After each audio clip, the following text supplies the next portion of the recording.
on now to the next talk given by Mr. Clarkton. Actually, he's not here. I'll be substituting for him. He will speak about modeling vanadia monolayer catalysis on titanium, 1-bound zero single crystal.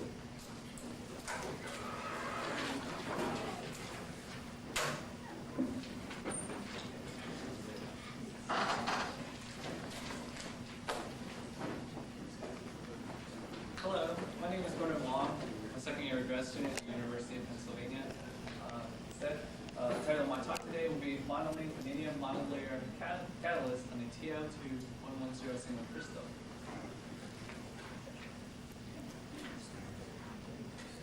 Before we just start talking to Professor Wax about supported metal oxide catalysts, I'd just like to reiterate a few points as well as give you some background information before I talk about the research that I do.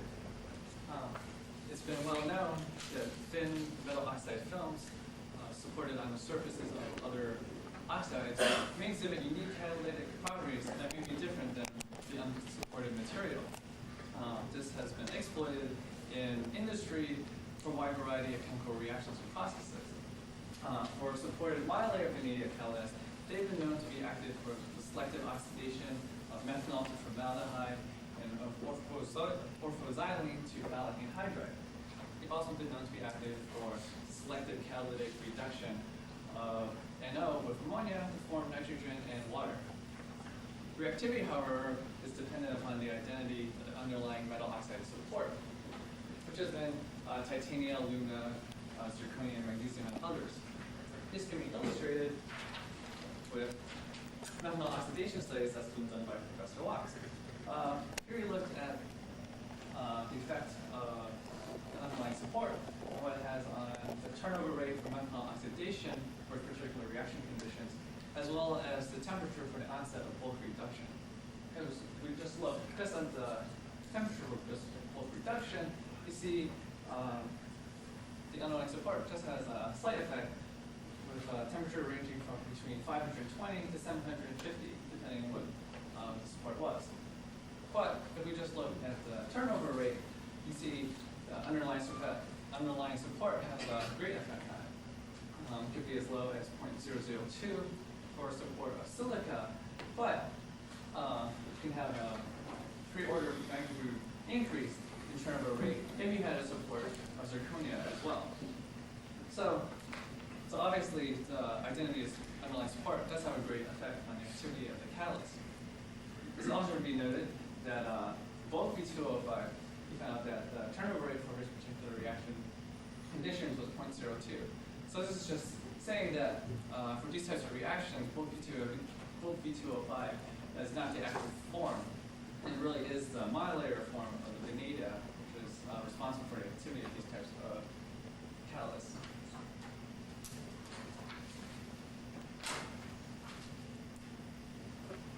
Reactivity is also dependent upon vanadia coverage as well. This can be seen in work that's been done by Bell and Iglesia. Here they look at the oxidative dehydrogenation of propane to protein. Here they're looking at the effect of the vanadium surface density has on the rate of reaction per vanadium atom. As you can tell, by increasing the vanadium surface density, it did have an effect on the rate of reaction. As to why this might be, it might be due to the types of vanadia species that are found on the surface. At low coverages, one starts to see monomeric vanadils. But as the coverage increases, these vanadils will polymerize to form polymeric vanadides. It was thought before that the active site was the oxygen has been double bonded to the vanadium atom. However, due to many types of in-situ spectroscopic experiments, it was found not to be the case. So it's proposed, Professor Watson said that the active site is more likely the oxygen between the vanadium atom and the metal oxide support. However, take that as we have higher and higher coverages, one should also consider the oxygen between the two vanadium atoms as well.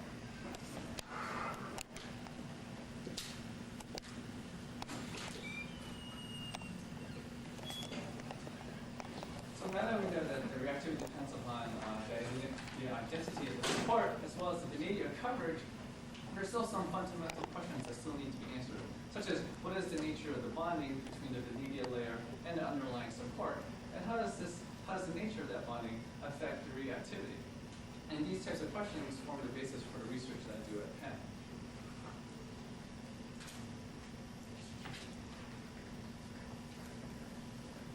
The goal of my research is to develop detailed structure-activity relationships for supportive vanadia catalysts.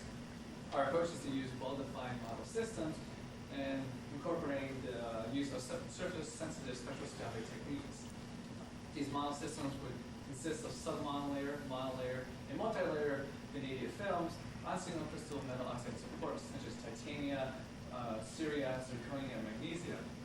And so that by using these types of single crystal metal oxide supports, that we can better look at the local interactions between the vanadia layer and the metal oxide support. It would be more difficult to do this using high surface area catalysts due to their heterogeneity. Experimental techniques that we use are temperature programmed absorption, Auger electron spectroscopy, high resolution electron energy loss spectroscopy, RVSD, SEM, and XPS.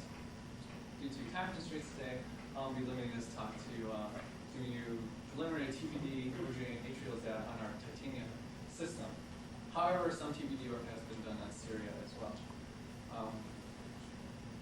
For us to actually achieve our goal of gaining these structure-activity relationships, we first had to try to create a model system that would at least mimic the chemistry and the activity trends that are found in high surface area catalysts.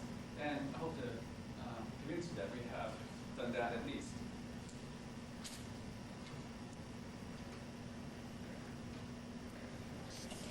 This is our experimental setup. This is just showing that everything that we're going to be doing will be done under ultra-high vacuum conditions.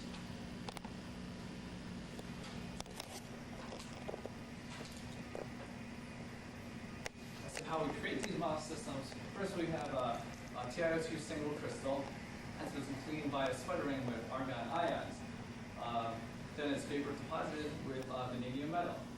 Our vanadium source consists of vanadium wire that's been wrapped around tungsten wire. Resistive heating of the tungsten wire will vaporize the vanadium onto the surface of the TiO2 single crystal. The thickness of our films are monitored using a quartz crystal film thickness monitor. After deposition of the vanadium, we then oxidize the films using 1 × 10⁻⁷ torr of oxygen for 1 hour at 600 K. Besides using the quartz crystal film thickness monitor, we can use other techniques to characterize the films. One is using Auger electron spectroscopy. As you tell, as we go more and more vanadium onto the TiO2, the intensity of the titanium peak decreases, while the intensity of the vanadium peaks increase. This type of trend seems to indicate that we're going the vanadium films are going in a layer-by-layer fashion. And if it wasn't, you'd expect a stronger titanium peak as we grow more and more vanadium on it. Also, you notice, it might be difficult to see, that's supposed to be VOX. That's because we have yet to do XPS since our XPS machine is unfortunately broken. But Bob Maddox's group in Stanford, however, has done XPS on similar types of model systems. And his research seemed to indicate that the vanadium cations are in a +3 or +4 oxidation state. Besides Auger, we can use high-resolution electron energy loss spectroscopy to characterize these films.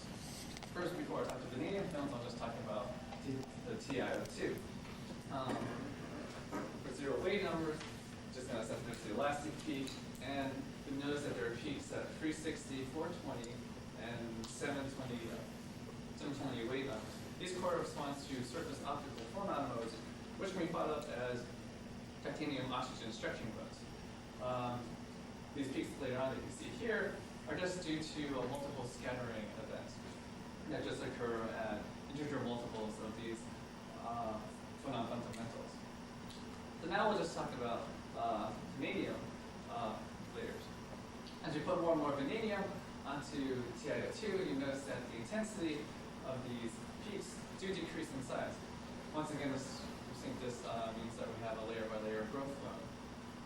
Also, you notice by 8 monolayers, you see there's some significant change in this region. However, if we want to characterize with the medium oxygen stretching modes, this might be difficult to do so, since where we expect to see these modes, they also coincide to where the surface octophonomones also happen to be. So for this particular system, it might be difficult to characterize those modes.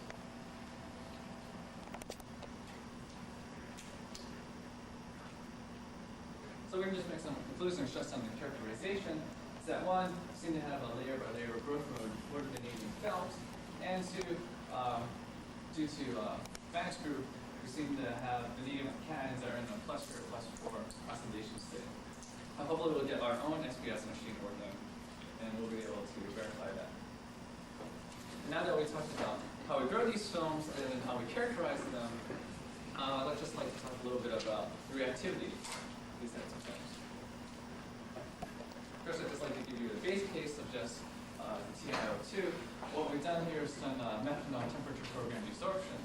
First, we just dosed our catalyst was just 2 langmuirs of methanol at room temperature. We then heat it up at a constant heat rate, and then monitor the masses using a quadruple mass spectrometer. Here we're just looking at just mass 29, 30, and 31. You notice the only peaks that you see for these this graph is just at low temperatures for each. Given the intensity ratios to one another, this peaks correspond to just molecular methanol just coming off the surface.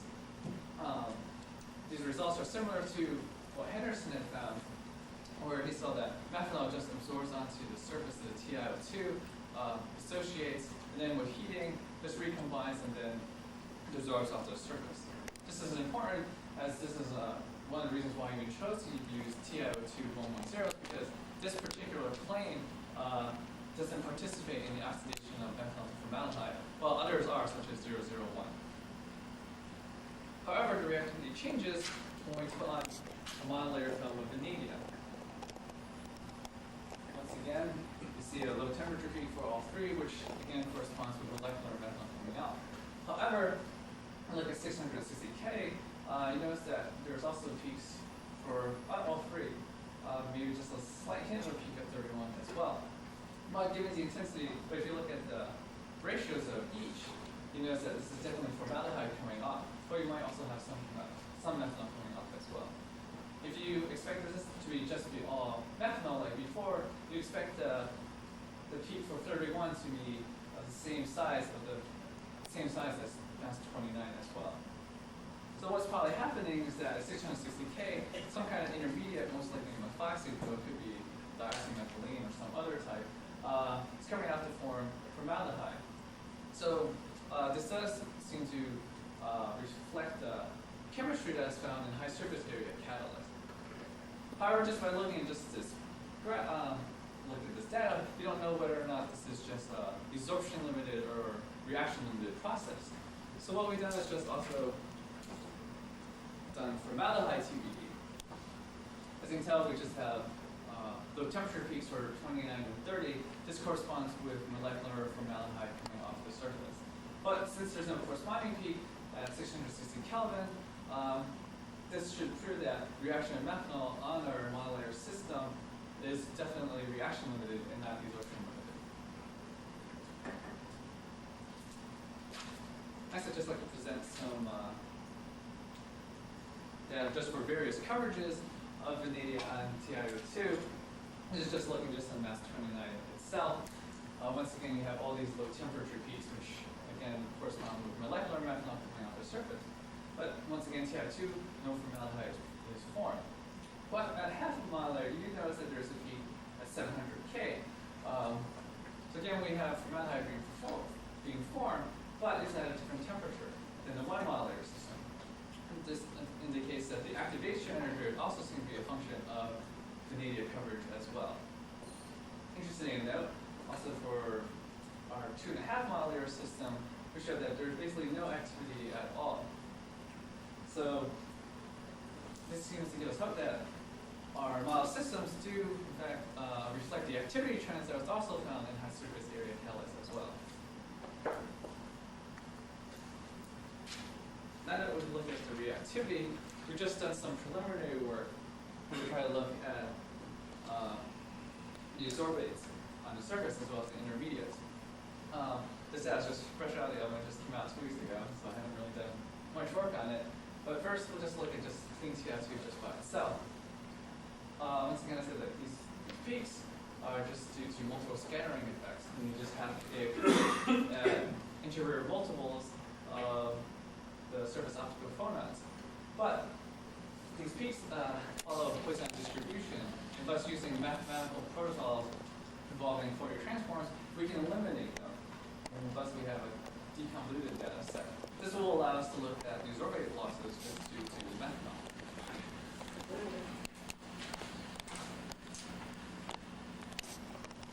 So we apply this just to,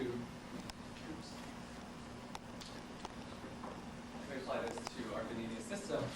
These surfaces have been dosed with 30 light-years of methanol at 200 K, and then just flashed up to 300 Kelvin. Just for your information, this top here, just those lines just represent where you see peaks for molecular methanol. So out of this chart, you should see 3 things. One, we do indeed see adsorbate losses. This can be evident just by looking at the peaks at 3,000 weight numbers. These correspond with just the CH stretches. 2, if you compare to TiO2, or just the vanadium catalyst, you notice that intensity for that CH stretch is much larger for the catalyst with vanadium than without. Seems to indicate that the sticking coefficient for the vanadium catalyst is just that much higher than just the titanium. And third, just from preliminary look at it, the data, this seems to indicate we also have a methoxy intermediate on our surface, which is in accordance to what you also see in literature as well.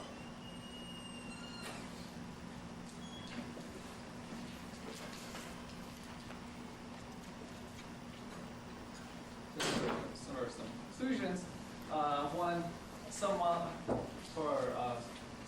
and monolayer coverage of vanadium TiO2, they're active for the oxidation of methanol to formaldehyde. These model systems actually reflect the activity trends that are found in high-surface area catalysts. And 3, if you get anything out of this, hopefully you get this, is that our vapor-deposited vanadium monolayers on our single crystals hopefully will act as excellent model systems for studying the structure-activity relationships of these types of catalysts. And lastly, just like to acknowledge Professor John Bose Group, and NSF.